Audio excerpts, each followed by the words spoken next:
Alright, let's do a little story time on how my brother's girlfriend killed him and she got away with it. Yes, I'm currently driving, but I'm at a stoplight and I'm listening to his music and this shit is pissing me off even more. So last year, hold on. So October 29th, 2023 was the day that she killed my brother.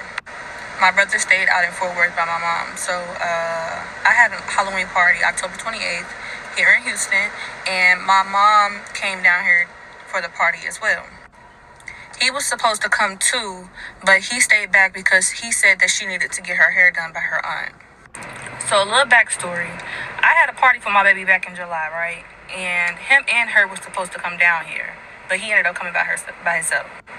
She had like issues and shit going on with her car where she needed fucking oil change and shit like that. So he was just trying to like get money, you know what I'm saying, to be able to get her car fixed, as well as like get them a place to stay when they came out here. So I told my brother, like, I'll give you the money, you know what I'm saying, so you don't have to be running yourself dry trying to figure out how the fuck you finna, come out here and shit like that. I know you don't want to miss your niece's first birthday party.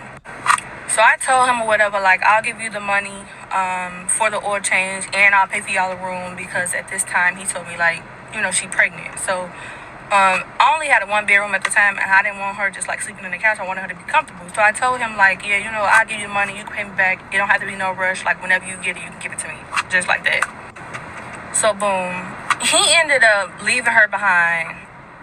He only came by himself, and she's calling him, doing all type of crazy ass shit, calling him, saying like the baby ain't his, she gonna kill herself, this and that, all because he left her crazy ass back at fucking Fort Worth.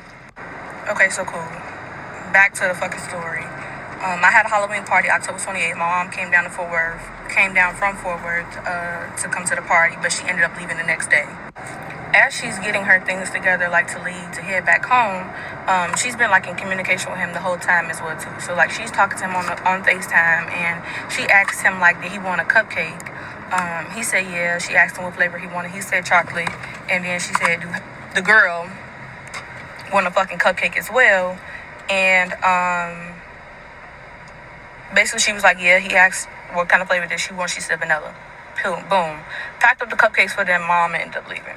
So my mom ended up stopping by my auntie because they were talking about like the different plans that they wanted to, what they wanted to do for Thanksgiving, right? So she didn't go directly home. So after she left with my aunt, she ended up calling me. So we're on FaceTime the whole time until like she got to her house. She pulls up to her house and she's like, there's a lot of police, and it's an ambulance like right in front of the apartment complex. Add Davion to the call. Added him to the call. He didn't answer. We didn't think anything of it. He still didn't answer the phone. She parked her car, so she's just sitting there. So I'm like, Mom, check your cameras in. Because my mama, she has Ring cameras in her home. She's just sitting in the parking lot talking to me on the phone. So I'm like, check your Ring cameras. You know what I'm saying? Check your Ring cameras and see what the fuck is going on then. So because he didn't answer, I told her to check your Ring cameras or whatever like that. Because it was like kind of blocked in.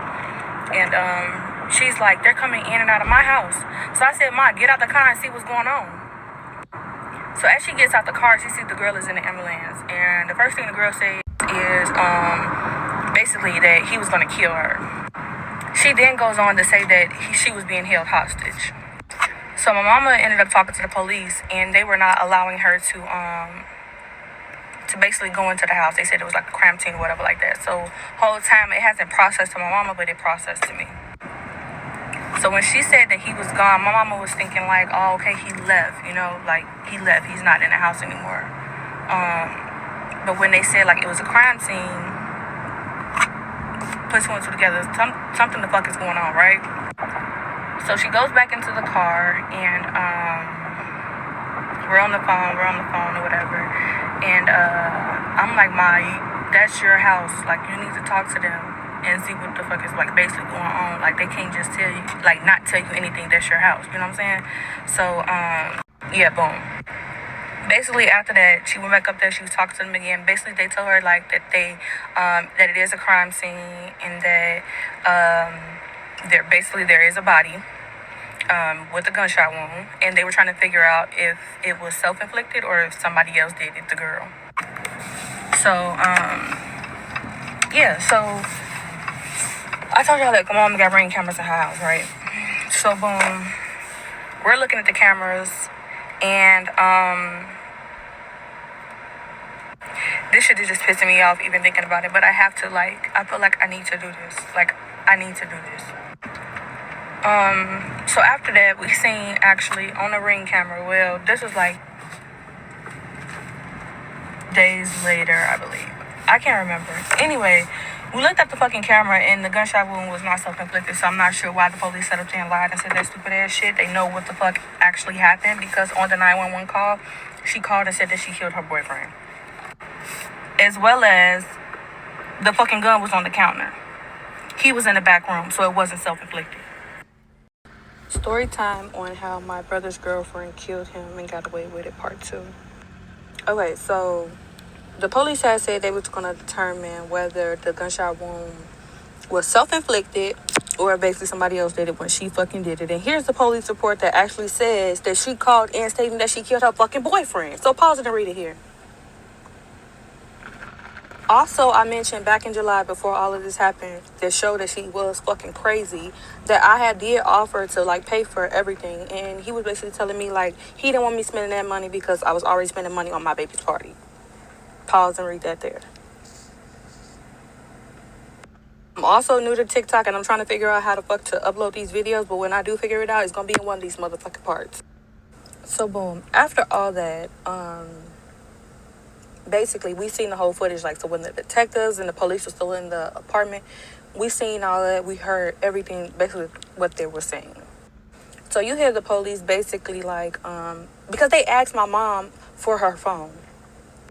And my mom refused to give them her phone. Like, regardless of what the fuck they had going on, she wasn't giving them her phone. So you hear them in the video basically saying, like, she declined giving us her phone, and she does have these Ring cameras in her home, and basically trying to say that my mama would alter the videos or basically try to delete some shit. So based on where we are in the motherfucking story, you already know the type of female that we're dealing with. Yes, she's white. Yes, she's pregnant. The police and the detectives that came, they were white as well. And then right then and there, based on the footage that we were looking at when the detectives and the police were all like talking in a circle, because she was so hysterical, they said they already from the jump, we should have known from the jump that they weren't on our side. And let me give y'all this backstory as well too. So she said that she filed a police report on my brother back in April of last year. I want to say April, May, one of the two, basically saying like domestic violence, right? But she negated on her story. She didn't move forward with it, and I'm going to call my mom and let her tell you exactly what she told the police when she negated her statement. Okay, so I got my mom on the phone, and she going to say exactly what they said. Tell them what the police told you. Well, the police told me that she had made a report maybe back in April of abuse where she had choke marks on her neck. But then I later found out from the DA office that she when she made that report, she went back and said that it was a lie, that it was all made up, and that that sexual encounter with the choke marks on her neck came from sexual encounter. And he was saying like that the DA didn't pick it up then, and he was wondering why they didn't. Okay, thank you. Now, when this happened, when she killed my brother, they said that she was hysterical, right? And that she had bruising around her neck and on her butt.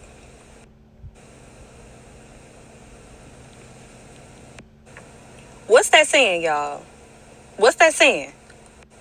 Once you go back black, you never go back?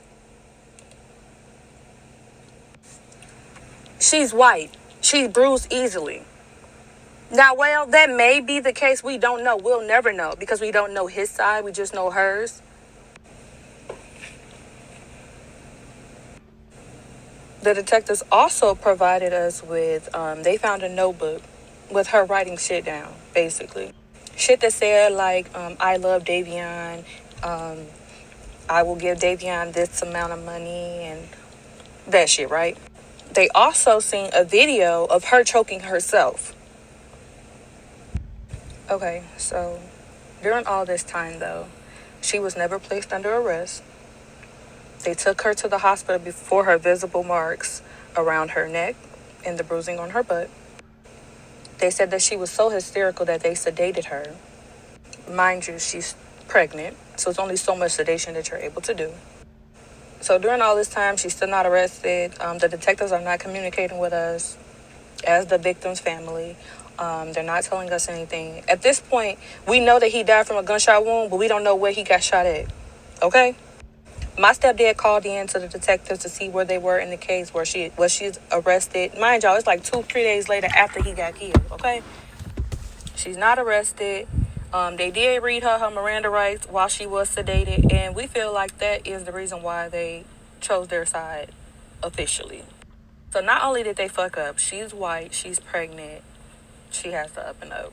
All right, so she goes by monaetheg on TikTok, and as you can see, she is currently like doing updates on this. So if you guys want to follow her for more updates and ask questions, this is how you reach out to her.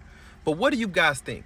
I find it kind of crazy how she admitted to actually unaliving her brother, but yet when the police officers arrived, they was debating whether or not it was self-inflicted. So I'm confused on whether the story changed when the officer got there. Maybe the girl switched her statement, but her original statement clearly states that she unalived her boyfriend. And I'm sorry, I know y'all hate the word unalive, but you know, the censorship on this app, we gotta say these terms or it's just gonna get flagged down. So if you want these type videos, we gotta use terms like unalive. We can't say, you know, the K word. But yeah, she admitted to unaliving him. Am I missing something? Like, and never been arrested for this at all either. Let me know what y'all think.